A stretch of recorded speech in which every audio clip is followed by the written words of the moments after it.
बहुत हो गए review videos, it's time for Q&A। Hello everyone, मेरा नाम अबरार है और आप देख रहे हैं फ्री व्हीलर को।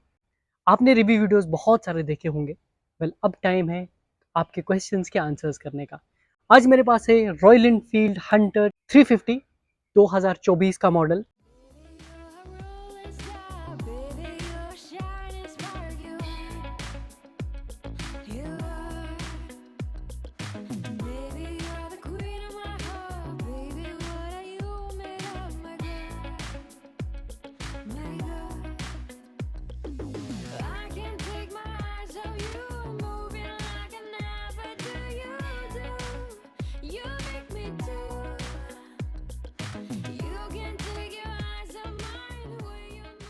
इस वीडियो में हम इस मोटरसाइकिल के रिगार्डिंग कुछ कॉमन क्वेश्चंस के आंसर्स करेंगे। आपने बहुत सारे टेक्निकल स्पेसिफिकेशन के वीडियोस देखे होंगे, रिव्यू वीडियोस देखे होंगे, जिसमें इसकी स्पेसिफिकेशंस को डिस्कस किया गया होगा। आपको मोटरसाइकिल के बारे में बहुत सारी चीज़ें बताई गई होंगी, लेकिन आपके सवाल फिर भी आंसर्स नहीं हुए होंगे। इस वीडियो में मैं कोशिश करूंगा जो भी आपके कॉमन क्वेश्चंस हो इस मोटरसाइकिल के रिगार्डिंग उनको आंसर करने का। वीडियो को स्टार्ट करने से पहले अगर आप चैनल पर नए हैं तो चैनल को सब्सक्राइब कीजिए और बेल आइकन को प्रेस कीजिए ताकि आगे आने वाले सारे वीडियोस के अपडेट्स आपको मिलते रहें।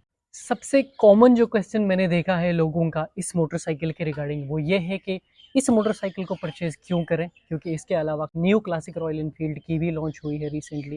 कैसे ये मोटरसाइकिल बाकी रॉयल एनफील्ड से अलग है। कुछ इंपॉर्टेंट चीज़ें हैं जो इस मोटरसाइकिल को बाकी रॉयल एनफील्ड की मोटरसाइकिल से अलग बनाती है। तो पहला रीज़न ये है हंटर 350 को चूज़ करने का, इसका अपीलिंग डिज़ाइन, इसका जो बिल्कुल कूल मॉडर्न दिखने वाला डिज़ाइन रॉयल एनफील्ड की बाकी मोटरसाइकिल से काफ़ी अलग दिखती है। मोटरसाइकिल इसका रोड प्रेजेंस बहुत अच्छा है।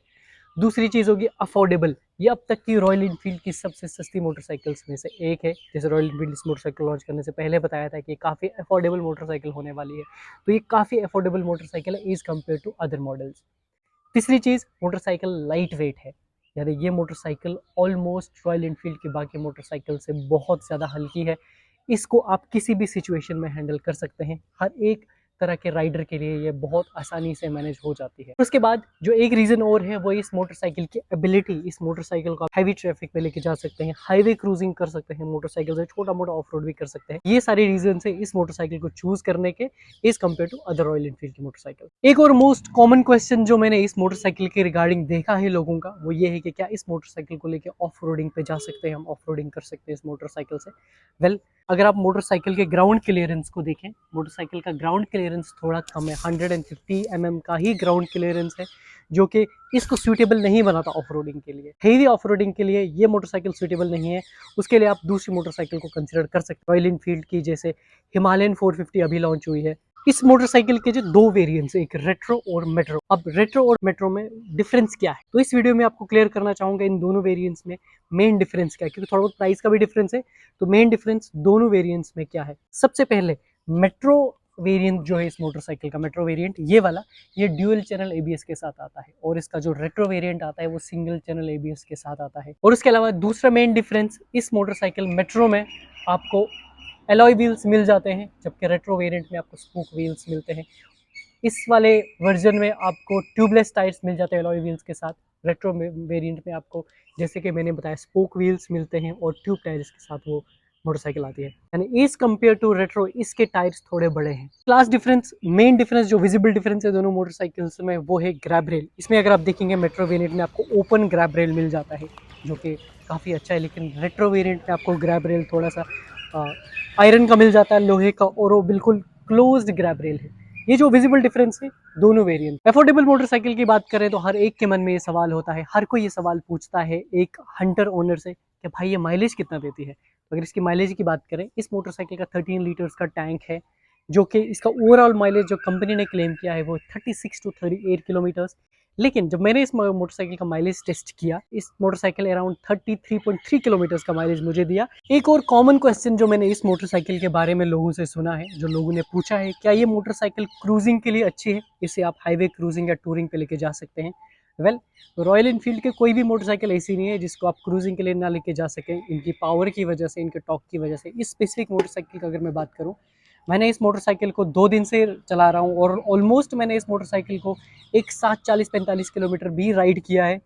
और तब मैंने फील किया इसका जो स्टॉक सीट है वो थोड़ा सा आपको लंबे राइड्स में प्रॉब्लम दे सकता है, लेकिन अगर आप सीट चेंज कर लेते हैं, मोर कंफर्टेबल सीट इंस्टॉल करवा लेते हैं, तो वो बेटर हो सकती है। उसके अलावा इसका सस्पेंशन थोड़ा बहुत कम है, तो थोड़े से ख़राब रास्ते आपको प्रॉब्लम दे सकते हैं। उसके अलावा मोटरसाइकिल को आप टूरिंग के लिए, हाईवे क्रूजिंग के लिए लेके जा सकते हैं, और कोई प्रॉब्लम आपको उसके अलावा इस मोटरसाइकिल में फील नहीं होने वाली है। और अब आते हैं कि ये मोटरसाइकिल किस तरह के राइडर्स के लिए बहुत अच्छी है। मैं एक 5.6 फीट की हाइट का राइडर हूँ, 5.5 फुट मेरी हाइट है, तो ये मोटरसाइकिल को मैं इजीली दोनों तरफ से अपने पैर टेक के मैनेज कर लेता हूँ। यानी जो शॉर्ट हाइट के राइडर्स हैं उनके लिए मोटरसाइकिल बहुत अच्छी है।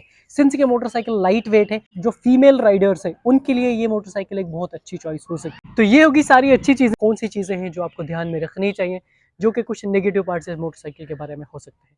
वेल, मैं आपको बता दूं, जब से इस मोटरसाइकिल को मैं राइड कर रहा हूँ, मैंने कुछ चीज़ें फेस करी हैं, जो कि मैं इसका कॉन्स या नेगेटिव पार्ट्स नहीं कहूँगा, लेकिन कहूँगा वो चीज़ें आप अपने माइंड में रखिए अगर इस मोटरसाइकिल को परचेज करने का सोच रहे हैं तो। मोटरसाइकिल का जो रियर सस्पेंशन है वो थोड़ा सा स्टिफ है।